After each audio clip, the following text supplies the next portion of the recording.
There we go. Oh, Woo. Ha. Oh. Hey, man.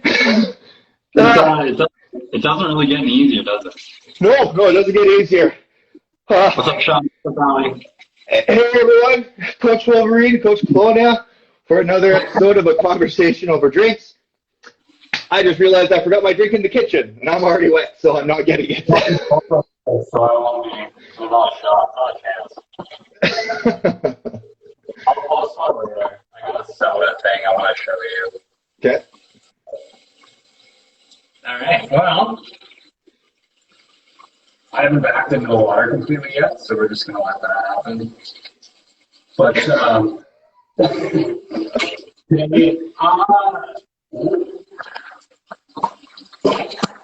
I'm going to talk about something that's kind of been bothering me lately, and that's our unwillingness to address an environmental stressor in the face of, oh, I just have to do it. I just have to do this. I just have to do it differently. Okay. And I was thinking about it too when we were talking about it. Like, one of the things you have at home, like it's like a chalkboard or a whiteboard on the wall. Yep. And what does that help you with? I use the whiteboard for a visual organization because I'm a very visual person. Okay, and it helps you keep things like, I know, like we have a whiteboard here that we have like our grocery list and stuff on. Mm-hmm. So things are like front of mind, right? Yeah. And on the alternative side of that, we would have like out of sight, out of mind. Yeah. And I know when I work with a lot of clients and stuff, we want to talk at the very beginning about like what their fridge looks like and what their pantry looks like. Yeah. As well as like what their things are as far as if it's they have a sweet tooth, they like chips, extra crackers, snacks, whatever. We kind of figure that out. And one of the first things I do is like everything that like isn't helping you get to your goals that you have in your house, that you're constantly finding yourself to battle with, put them in the back of the cupboard, like as far away as you can. Yep. Right? Kind of out of sight, out of mind. And things that are going to help you, fruits, vegetables, healthy snacks, that type of stuff, you want to bring it forward and put it on the front of the shelf or on the counter or in the front of the fridge and things like that. So the reason I bring that up, that's just a very like micro environment, and I bring that up because I'm really bad for it. Like when we buy chips, if I pick up the chips and take the chips, this is cold. Pick up the chips, take the chips to the couch. There's a good chance that the majority of that bag is going to be gone. Yeah. Yeah, I'm the exact same way actually. Like there's even some stuff that that we sell where I tell clients and customers that come in, I'm like, hey, if you're going to consume this, make sure you take one serving out, put it on whatever you're eating, put the container back, go sit down, and then eat it. Because if you taste that out of the container, out of the bag before you put it back away, you will consume the entire package of whatever it is that they're purchasing. Yeah. So for me personally, because I'm like not super organized, I'm not going to come home, grab a bag of chips and pre-portion it out. I have one of those stadium cups on my cupboard, and it's got a label on it. It's the snack cup, and if I want a snack, that's all I get. Fill the cup up. That's it. Yeah, that definitely works. Easy. It's the same. I mean, obviously, if I eat a giant cup full of peanuts, I'm still going to eat like 700 calories. But the idea is like I don't want to eat a giant bowl of peanuts. So that's one of the biggest things in that, and that's when we talk microenvironment. Like one of the biggest things that we hear about, and I know you talk about it, we talk about it all the time, for a macro environment, is where you start getting into the people you hang around, the environments you're in, both online and physically. Like those things really are more macro environments that start to shape your ideas, your beliefs, your energies, your willingness to like talk to people. Like it starts shaping all of these things. And that's not even getting into the financial theories of like your bank account looks like the 5 people you hang out with most, your lifestyle, all of these things that are the average of the people that you're around most.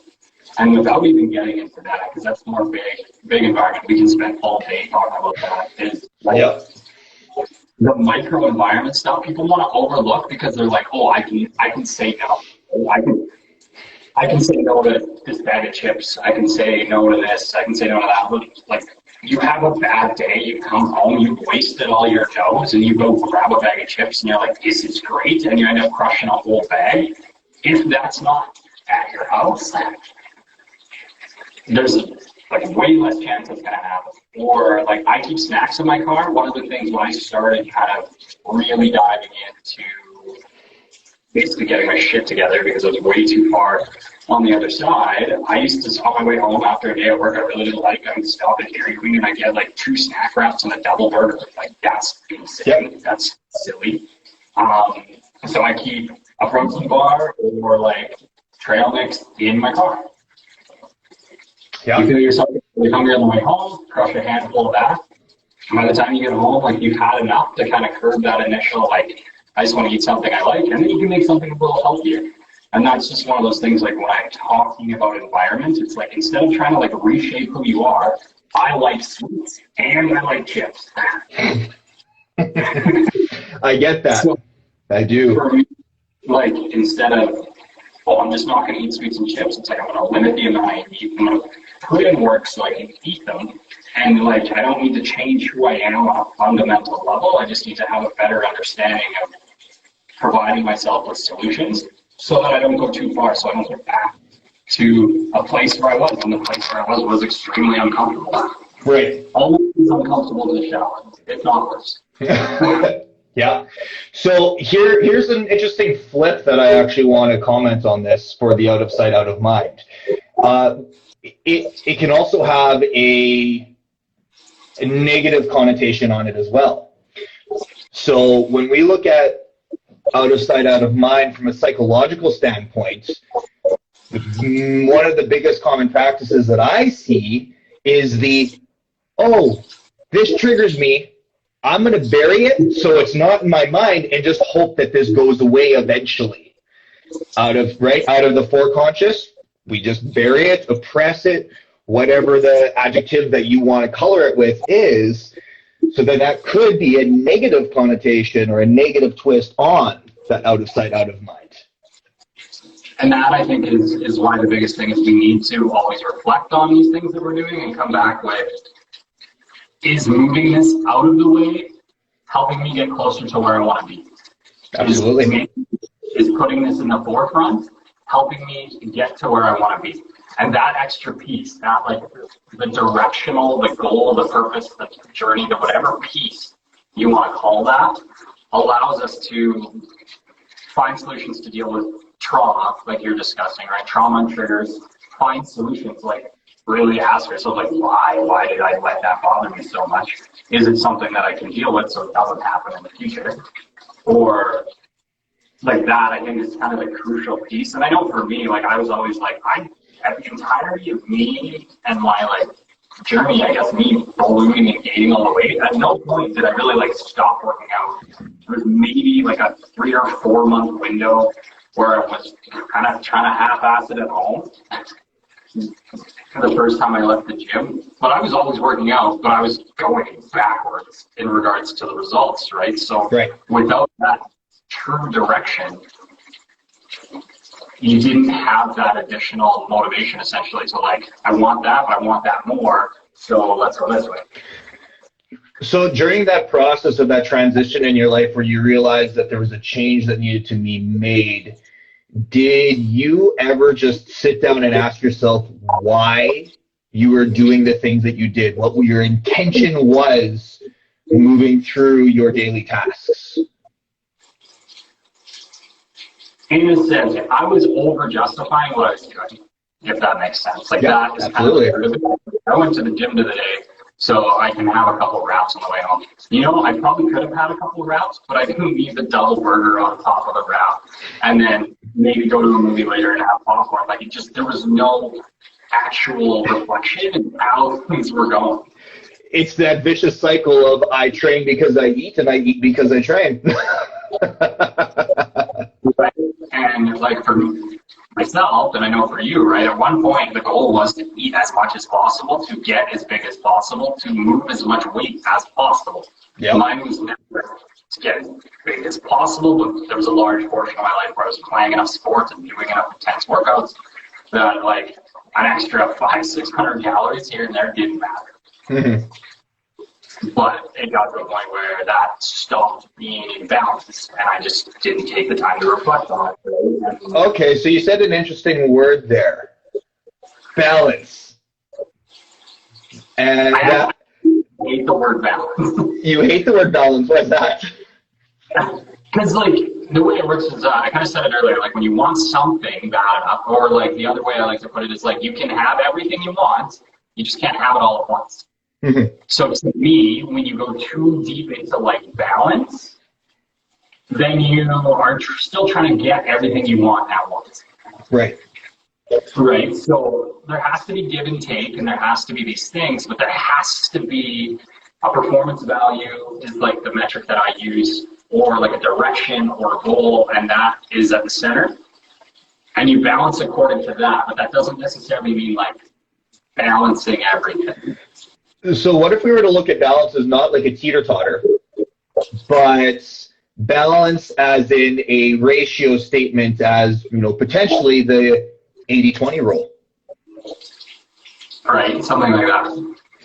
So, so like when I look at balance, which, you know, I'll be the first to admit I am horrible for balance and balancing work and play, because it's usually all work and no play. And then I'll also be the first one to bitch that I don't ever get to play, even though I'm the one that's making these choices to never play. Having a balanced ratio, something like,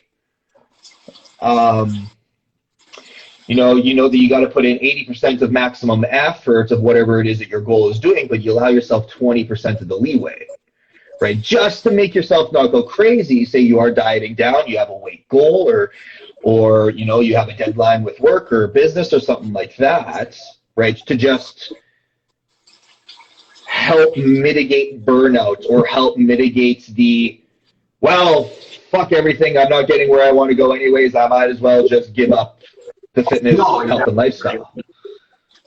And when you start, like we said, there's balance towards a direction, and then there's balance, like, as people want to say, like, oh, I need to balance everything. And if you constantly balance everything, you don't move. Right. Right? And I know that the whole goal is upping our average. And I know that's actually, like, I've kind of covered everything I wanted to say about environment, the micro, the macro, and the direction. I don't know, is there anything else that you want to add in regards to, like, your environment or anything like that? No, the main thing that I wanted to pull out of that was just the psychological aspect, to not have our audience confused on the out of sight, out of mind with personal development, because it doesn't matter how far we bury our shit, we have to work on it eventually, or it will come back to surface. Right. And the cool thing, I think on that I'll add, the cool thing is when you decide to work on something, it's now on your terms. Right? If you wait long enough, there's a really good chance it's going to come up at a horrendous time, and it's no longer on your terms, and you're giving up forms of control in regards to getting better. Not saying that we don't all have stuff that's going to come up in the long term, because, like, none of us deal with everything. But the more you can, like, dictate the terms of when you want to dedicate to things, the more you can, like, give the rest of yourself elsewhere, I think would be how I'm trying to work. Yeah, no, I completely agree with you. And I think you got it spot on. 100%. I can't feel anything, so I think that's probably that. All right, guys. To all of you lovely viewers out there, thank you so much for watching. Please like, share, subscribe. YouTube channel, Conversation Over Drinks. I'm Coach Wolverine. That's Coach Colonna. Take care, everybody. We'll catch you guys next week.